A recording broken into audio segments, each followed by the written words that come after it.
واحد بيقول شغال في شركه التيم بتاعه كله بنات، يعمل ايه؟ ما يعملش اي حاجه. ما تستقلش، اوعى تستقيل. يعني يعمل ايه الراجل؟ يبقى اكتر من اللي هو عمله، هو عمل حاجات كتير قوي يعني، ربنا مكافئه يعني. اهلا وسهلا بكم في الحلقه الخامسه من سيب نفسك.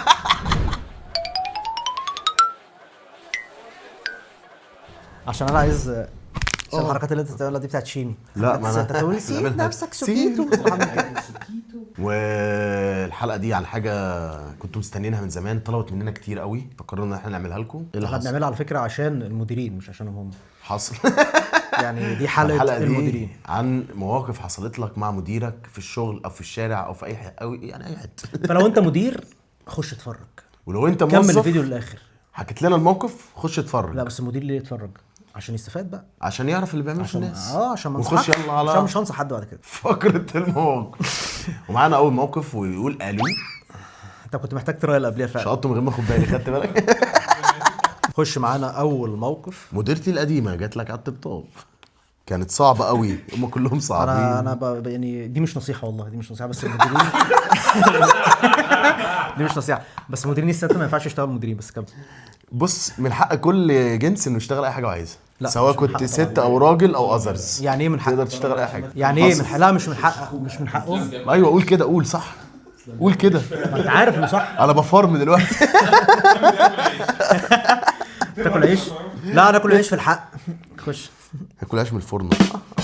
مديرتي القديمه كانت صعبه قوي. انت بتحب انت الحاجات دي ها؟ لا مديرتي يا عم بس قول لي موقف.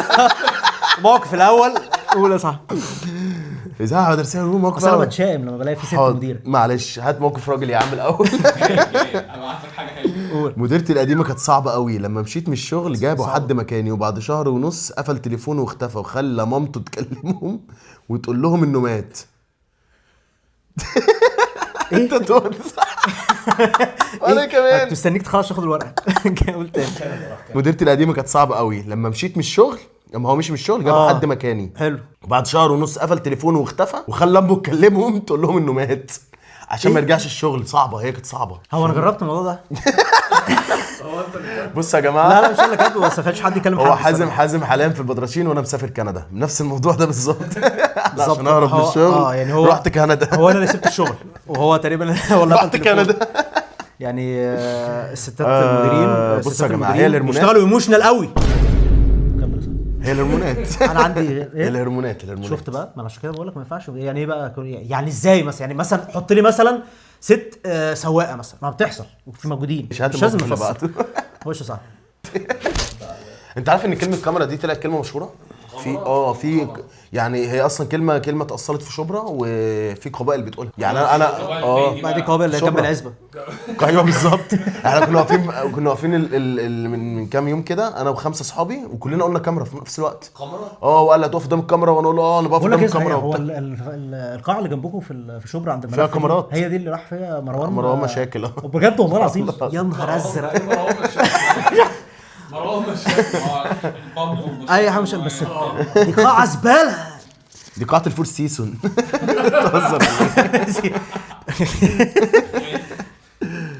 كنت بتفرج انا واصحابي في الشغل على ماتش الاهلي، ومديرنا جه واتفرج معانا، ولما الماتش خلص خصم لنا كلنا مع المرتب. هو تقريبا كان قاعد عشان يتاكد ان كل واحد هيقعد لحد الدقيقه 90، او ان كله قاعد ومحدش هيقوم، عشان يبقى يضمن ان هو لما يجي يخصم او يعمل حاجه زي كده. وريني كده ثانيه. غالبا مديرهم ده اهلاوي. اهلاوي ما كانش خصم. لا مفيش الكلام ده، مستحيل. انا اهلاوي لو قعدت قاعد ما اتفرجش على كوره، هقعد معاه عشان بص، هو دي نجاسه حلوه. ماشي. الموظف راح عشان يشتغل، مش عشان يخصم للمرتبين والموظفين. ايه؟ هات الموقف اللي بعده. مره مديري وداني ميتنج في التجمع. ما رحت اكتشفت انه موديني عشان اجيب له نضاره الشمس بتاعته. يا جدع انت انه بتحرقه ولا حاجه؟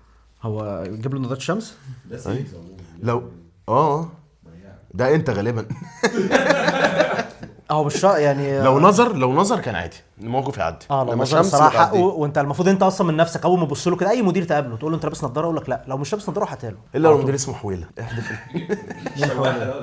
طب لو طلعت نظاره لا شمس، اصل كنت تعرف طلعت واحد نظاره شمس تعرف واحد اسمه حويله، كان دايما هو اسمه حويله عشان عينه باصه لبعض، فانت تبص له ما تبقاش عارف هو باص هو فين. مش اسماعيل اصلا؟ لا هو ده اسمه شخصيا، مع انه بقى اسم كويس يعني. ما محمد يفتح. حويله. احمد لو الحيوان طلعت نظاره شمس ايه اللي هيحصل؟ يروح يجيبها عشان بتبقى غاليه. لبان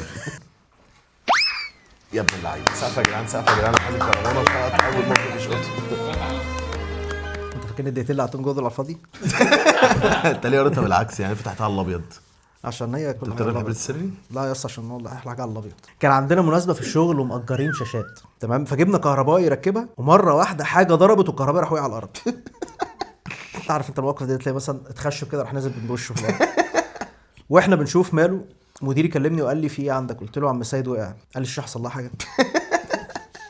اهم حاجه الشاشه الصراحه. يعني عم سيد الصراحه لما يفوق برضه مش هنتفرج عليه. مش شاشه عم سيد، يعني مش هو عم سيد بتاع دقيقتين وهيمشي، الشاشات مكمله. الشاشات هنتفرج عليها. عم سيد يعني مش هيفيدنا في حاجه صح؟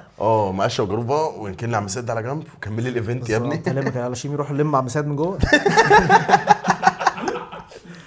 خش مسح لي في واحد عم سيد على الارض، خش مسحه لي. الصراحه الشاشات مهمه الصراحه. كمل لي عم سيد الموقف في ده. زيه كتير، في عم سيد، في عم محمد كربائي، في عندنا خش نصلي بقى. ارمي بس شقطانه مش شايف. ومين الحمار اللي قطع الولد ده؟ حد من شبرا، حد صوابعه قد رجله. حد من شو. بص انا صوابعي شبه البرقوقه، يعني ببص لها بضحك. بص في واحد اصلا منبعج من اليمين. طب انت ممكن تحط في الكاميرا وما نكملش حلقه عادي. لف وجاي للناس. بس كده حلقه خلصت. يعني بيقول لك بيقول لك الكره الارضيه. انا عشان كده انا باكل. واخد نصها. انت عارف انا يا باكل اسطى انت صباعك مثلث. انا هقول لك حاجه، انا باكل في صوابعي ليه؟ عشان ده منبعج سيكا عن ده، يعني ده لا منبعج هو انت بتاكل في صوابعك عشان كده بقى كده. ده مفلطح. يعني اقول لك على حاجه، الصباع بيبقى جاي كده، هو كاله لحد ما بعمل كده ايوه عشان انا سويت الجنب التاني ماشي فيه، وكده، ما انا بسويه يعني ده وده منبعج. سويته خلاص، الباقي فين بقى؟ ده منبعج من اليمين، ده سود خلاص، لا، ما هو ده ده تقريبا سود. ده فاهم قدم سكري. صابع سكري. ده صابع. والقلش وسخ. بتكلم مع مديري على تعديل المرتبات. دي اول حاجه ما ينفعش تعملها خالص، ما تسالش على مديرك. ماشي ماشي. بيقول لي انت مش شايف انتوا اسأل عن بتشربوا بقد المرتبات. ايه؟ بتشربوا لا مرتبات. عيدوا تاني عشان انا بتكلم مع مديري على تعديل المرتبات. حلو. قال لي انت مش شايف انتوا بتشربوا بقد ايه؟ بتشربوا بتشرب قد اي إيه؟ حاجه بتشربوها. شو قد ايه؟ حددش هو يعني. يعني الموضوع ده لو فعلا زياده هو يعني المفروض يتخصم مرتب. يعني اشرب من هو- الصنبور، اشرب من الكابينيه زي ما هو بيعمل، اشرب من الصنبور. ما هو حنفيات الحنفيات زي ما هو بيعمل، تمام. وما تشربش من لو لقيت المدير كولر ده- ما تستخدموش. غالبا كمل. المدير ده كان ماسك كافيتيريا في الجيش. هو الراجل ده عنده فكره في الموضوع ده فعلا، عشان هو مسك قبل كده الحوارات بص دي. استهلاك القهوه في مصر زاد، وهو اصلا بتعمل من براز الفيله، فبراز الفيله قل عشان الفيله بتنقرض. لا استنى، ايه؟ يعني الباقي ما بيشخوش ولا ايه؟ لا استنى بس، هو القهوه بتعمل بروس فعلا؟ ايه؟ القهوه بتتزرع. القهوه لا بتعمل من براز الفيله. انت بتشرب كام ساعه؟ انت سالت مديرك ولا سالت حد تاني؟ بس احنا في الموقف اللي بعد. كنت بتكلم مع مديري فبقول له على تزويد المرتب، فقال لي انت ليه محسسني انك جاي تشتغل عشان الفلوس؟ عشان بحب اللي خلفوك بقى، جاي اشتغل بتمرمط في تراب الشركه. يعني لو انا رايح اشتغل عشان، يعني انت بتشتغل عليه عشان شيمي، تروح الشغل عشان ايه؟ شيمي بيشتغل عشان فلوس. انا ما بشتغلش عشان شيمي يعني. ايه؟ اشمعنى شيمي؟ عشان انت كلب فلوس، عشان انت كلب فلوس. لا انا مش كلب انا فلوس. مش عشان فلوس. لا يا ابني هو شغال شغلانتين، واحده فيهم مدير وواحده فيهم موظف. بيجرب. لا بيجرب انا بعمل الاتنين كده مع عشان بعض. اشوف اتعامل ازاي. اكسبيرينس صح؟ لا عشان اشوف ان انا لو مدير مثلا عامل ايه، ولا بعمله وانا موظف ما اعملوش. هو انت بتنزل تلم اكياس دم في رمسيس عشان الفلوس؟ عشان تشوف يعني انت انا هتعمل بشتغل ازاي. وانا موظف عشان اعمل غلطات مثلا، اما ابقى مدير ابقى عارف هم هيعملوا ايه. ده دماغ. طب ده لازم حاسب عشان تبقى مدير لازم تشتغل موظف، تفتح شركه كبيره بقى صح؟ عشان بعد كده لما افتح شركه اشتغل فيها موظف ومدير. مديري القديم بقول له انا هستقيل عشان جالي فرصه احسن، سالني هيقبضوك كام، قلت له يعني هو طب ما كنت تقول لنا احنا كمان طيب. انا مش فاهم مين قال لي مين. ما هو بيقول لي مديره انا جالي جالي عشان فرصة حلوة. أحسن. قال له انت ماشي. تقبض كام؟ راح قال لي طب ما تشوف لي معاك، ودلوقتي هو زميلي في التيم. جامد والله. هو احنا انتوا قابلتوا مدير قبل كده في الموزيل النهارده صح؟ فاكر المدير اللي كان قاعد معاك على القهوه بيعيط لك تقريبا؟ في مديرين كده فعلا بيبقوا هم بيبقوا شايفين ان هو الفرصه بتاعته مش معاه، هو الفرصه مع الناس اللي حواليه، هو بيخلي انا الناس في كندا دلوقتي. ايه؟ من كندا مديرتي عايزك تشتغل معايا في كندا. ما هو دلوقتي في كندا، فيعني مديره ممكن تكلم مديرك خليه يكلمك. ايه؟ هو قاعد شغال على الكنبه دلوقتي. انت عارف ان انا في الموضوع ده عملت ايه؟ في كندا؟ هي جت فتره سالت عليا، قالت لي انت قلت له انا رايح كندا. ايوه يا ابني انا كنت عايز امشي ومش عايزه تحلني ماشي. عشان يعني حاجات معينه. ايه؟ كانت بتحبني فشخ في الشغل، كان شغلي رائع روعه. ايوه الحاجات المعينه دي. الشغل. ماشي. فقالت لي فقلت طب لها ننزل نشرب معاه قهوه كل يوم كم؟ فقلت لها انا رايح كندا. فمن ساعتها ما كانت جت في مره بقى سالت عليا وقالت لي كندا عامله ايه؟ انت فين؟ فلي واحد صاحبي مثلا عند الملف هناك. كنت انا اصلا قاعد هو كنت تحت الملف قهوه الفرسان قاعد بشرب اوسخ كوبايه قهوه في الكون. كان بيشرب قهوه براس فيله. دي مش براس فيها، لا براس حيوانات وسخه تانية. يعني انا القهوه دلوقتي بقت وحشه قوي يا جدعان. يا عم قهوه فعلا. ايه؟ احنا استنى محتاجين خليني نعمل- اكمل. انا بس عايز نقعد معلش هنكمل. لا هنكمل مشروع كندا بتاعته، بس احنا لازم نظبط القهوه في مصر هنا. لا، يا رب صوتي يعني يطلع لوزير القهوه اللي موجود. كمل يا عم الحلقه يا عم. ابو عوف، حتى ابو عوف ما بقاش حلو. كلمتني بعد فتره قالت لي انا ما تصور لي كده المنظر عندك. فكلمت واحد صاحبنا قاعد في المانيا دلوقتي، قلت له ابعت لي اي حاجه من الريف الاوروبي.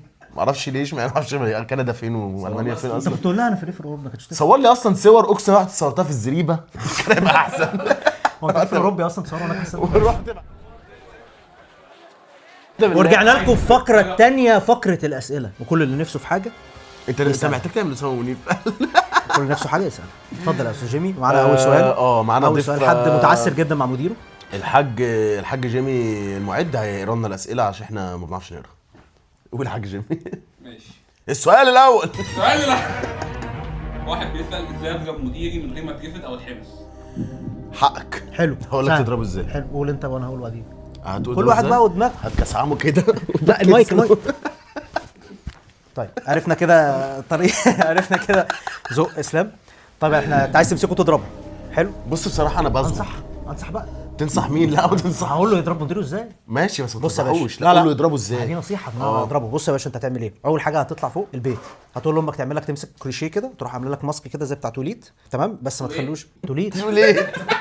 توليت. ما انا استنى بس كده اسمع عشان هتحط توليد ترابيزه.